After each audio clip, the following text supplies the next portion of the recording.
So I'm driving, and there was this car, this truck that I went. There was two lanes, so I got in like beside them, and when the light turned green, I took off, got over, turned at the next street. They turned at the next street, thought it was no big deal, but apparently that made them really mad that I took off so fast and got in front of them to turn. So they got really up close to me, like tailgating me. And I thought, they're in an old Ford truck, and I'm in a Tesla. Maybe that was it. They just hated the Tesla. I don't know. But I mean, you can't really tailgate a Tesla. I mean, I could take off and the G-forces, I'm gone, So anyway, it was a frontage road. So I was gone. Boom, I left.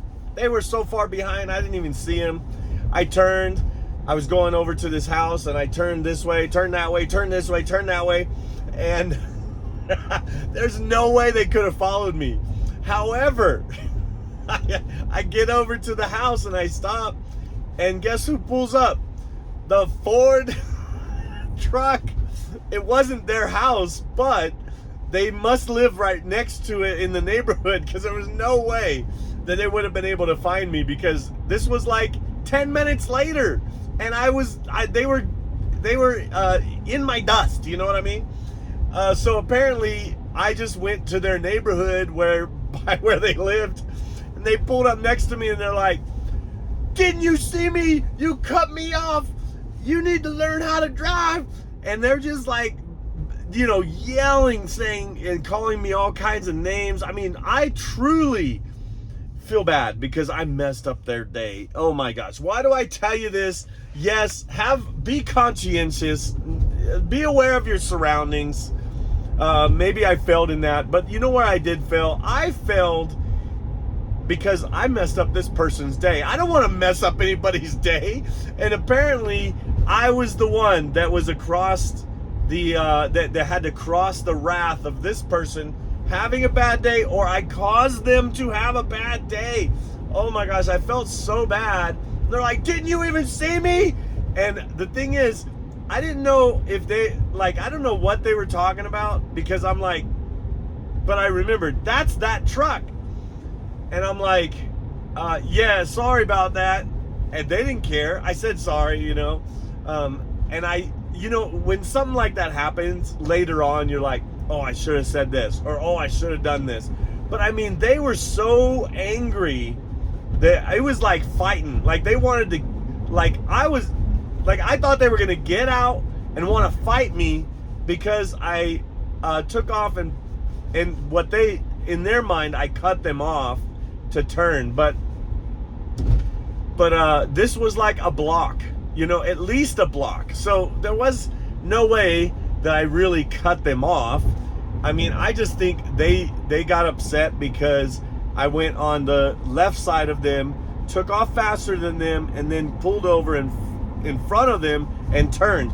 They didn't have to slow down. They didn't have to. There was nothing that I did except maybe bruise their ego and pride. I don't know. I mean, if I had an old 89 Ford F-150 and a Tesla took off faster than me, it wouldn't hurt my pride. Like, I would love to have an 89 Ford F-150. You know what I mean? Even if it can't take off fast. I think it was even stick shift, not an automatic. It was a manual, and it was like grind them till you find them, guy. But he finally took off. Like, it was so interesting. But anyway, like I said, the moral of the story is, be aware of your surroundings. You never know, you might mess up somebody's day today. I don't want to mess up anybody's day today. And sometimes there's nothing you could do to not mess up somebody's day, because they're looking for the first person that's going to mess up their day. Have you ever had that happen? Tell me in the comments if you ever had anybody like follow you and then yell at you. But this, like I said, this was just a mystery. Like, what they do, put a tracking device on my car or something?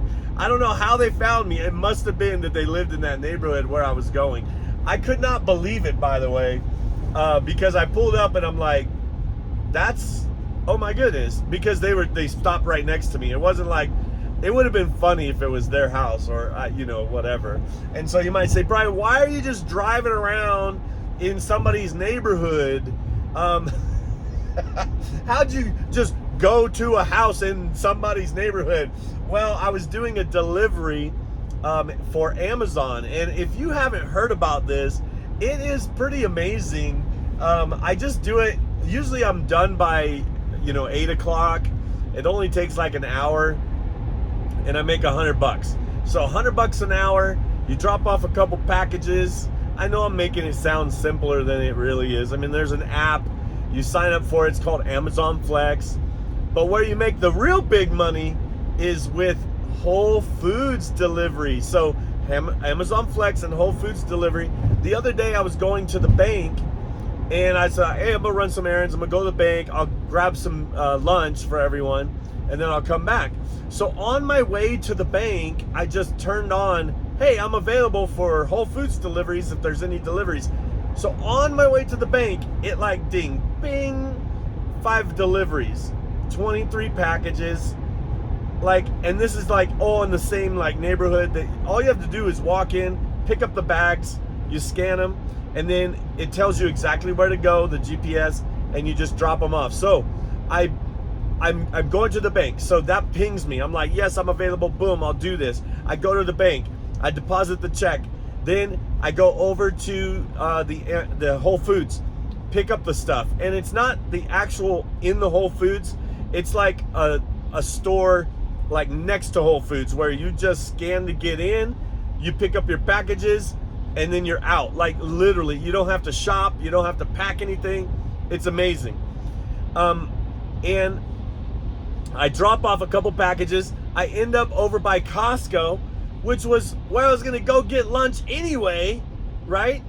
And I mean, it was literally not even, like, it was probably 45 minutes at the most, like from when I left home. I left home, I went to the bank, I got to Costco. It took me 45 minutes to get to Costco. Usually it takes me 30 minutes. So 15 minutes out of my way, out of my errands, 15 minutes out of my way. I drop off a couple packages. Now the cool thing about these packages with Whole Foods is people tip, you know, and it's like, hey, we'll give you 25 bucks to do these deliveries plus tips. But the thing about it, and you know, like if you ever done any kind of delivery service like with DoorDash or something like that, people might tip like $1 or $2.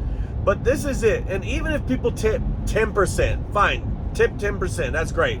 20%, whatever, for delivering, right? But with Whole Foods, they are tipping like, you know, 10%, 20%, but they're tipping 10% of 20 or 20% on their groceries, which cost like $100. You know, like one of them was like 9 packages. One was like 3 packages, you know, so maybe one was like $100, one was like $300. So anyway, make a long story short, or make a long story longer if you're interested. If you're watching this far, you're at least interested in the story, right? So 25 bucks, I thought, okay, it's on my way, I'm just gonna do it. Well, usually when they say 25 bucks, you get twice as much. Like, I don't know why, but it just always happens like that. So for 15 minutes, while I'm going to Costco, dropping off a couple packages, I made $50. So then I thought, wow, $50, this is pretty awesome. So perhaps instead of just buying some, you know, cheap, you know, food court Costco stuff for lunch, I think I'm gonna upgrade to some brats, some hot links. I'm gonna get, you know, a pumpkin pie. I just spent 50 bucks there at Costco because I made 50 bucks going to Costco. So anyway, if you haven't seen the videos over on the J-Line Network, I did a video showing people how to do Uber, not Uber, what was it? DoorDash, to see if DoorDash was worth it. And so I do the same thing sometimes with DoorDash. I haven't done DoorDash in a long time, but if I'm going out to eat, I will turn on DoorDash on my way going out to eat. You ever go out to eat and you just don't know what you want to eat? And so this is the funny thing. I do DoorDash. I turn on DoorDash. It dings me. It's like, pick up for so-and-so at this restaurant. And I go, okay, I guess that's where I'm having lunch. So I go to that restaurant. I order. I get my food. I pick up the food that I'm supposed to deliver. I get my food. I get their delivery. I go drop it off. And then I eat my lunch. And guess what? The delivery paid for my lunch. This is life hacks to the max. Okay, that's what we call it. So anyway, I don't have to pay for lunch. I just deliver somebody's lunch. Now, somebody might take this out of context and say, you pick up, wait, did I hear you correctly? You go pick up DoorDash and eat their lunch? No, I eat where they eat, unless it's McDonald's. I don't know. I do pick up from McDonald's. I'd rather not pick up from McDonald's, but if I do pick up from McDonald's, I just wait, I deliver their stuff first, then, because this is the thing, you get paid right after you do it. So you do the delivery, and boom, it's on your card. You get paid, and then I use that card to eat out. And so sometimes I'll do a couple, and then I'll eat a lunch, and then I still have like $20 left, and I'm like, okay, well, the next time I go out to eat, I won't have to do a delivery. I'll just go out to eat. So then I just take my card, I go out to eat, I use that card. When that card doesn't have enough money to buy lunch on it, then I just say, hey, DoorDash, I'm available because I'm going to lunch right now. And I just drop off somebody's lunch, and then I have enough money to eat my lunch. Anyway, speaking of the story before, okay, that story, if you want to learn how to make all kinds of side income, passive, little active income, but good money on the side, go to J-Line, the J-Line Network on YouTube, okay, right here on YouTube, but go to the J-Line Network. I think if you, you could search it, you'll probably see my face there going like this or like that or whatever. And then, but going back, let me know, have you ever had anybody follow you and just like yell at you about something that you did that you didn't know that you did, and they think you did it on purpose? Well, I don't know if he thought I did it on purpose. He just said, didn't you see me? You need to learn how to drive. And then, called me a bunch of names. So anyway, but here's the other point, okay? Just because you mess up somebody's day or somebody messes, no, this is it. Don't let anybody mess up your day, okay? I'm not gonna let that guy, because he's having a bad day, mess up my day. So, but I thought you'd want to hear this story. So anyway, I thought I'd share it, and I did. And so what I think I want to hear from you. Has this happened to you?